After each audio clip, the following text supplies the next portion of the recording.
ہمارے پاس یہ سوال آیا ہے، ایک شخص کے پاس 2 لاکھ روپیہ موجود تھا، لیکن اس نے قربانی سے 1 مہینہ پہلے ہی کسی کو قرض کے طور پر دے دیا۔ اس نے قرض کا مطالبہ کیا، اس نے اس کو قرض کے طور پر دے دیا۔ اب کیا اس پر قربانی ہوگی یا نہیں ہوگی؟ یاد رکھیں، اس مسئلے کی ایک صورت تو یہ ہے کہ اگر جو اس نے قرضہ دیا ہے قربانی کے دنوں کے اندر اس کو وہ پیسے واپس مل جاتے ہیں تو پھر اس پر قربانی کرنا لازم ہے، اس کو قربانی کرنی پڑے گی۔ اگر قربانی کے دنوں کے اندر وہ پیسے اس کو واپس نہیں ملتے، ان کی کوئی مدت اور رکھی ہوتی ہے، جیسے قربانی کے بعد محرم الحرام کا مہینہ آتا ہے تو اس مہینے کی مدت رکھی ہوتی ہے، تو اب جس نے قرضہ دیا ہے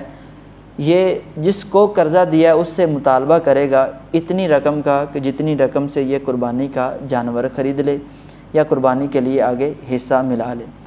اگر تو وہ اتنے پیسے دے دیتا ہے تو اب اس پر قربانی کرنا لازم ہوگا،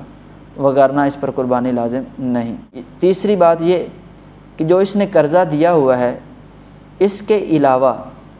اگر قربانی کے دنوں کے اندر اس کے پاس اتنی مالیت، اتنی رقم آ جاتی ہے جس سے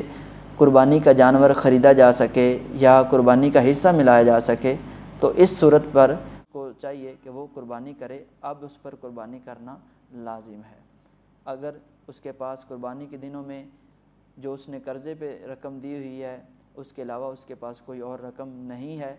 اور قرضے کی رقم بھی اس کے پاس نہیں آتی، تو اب اس پر قربانی کرنا شرعی طور پر لازم نہیں۔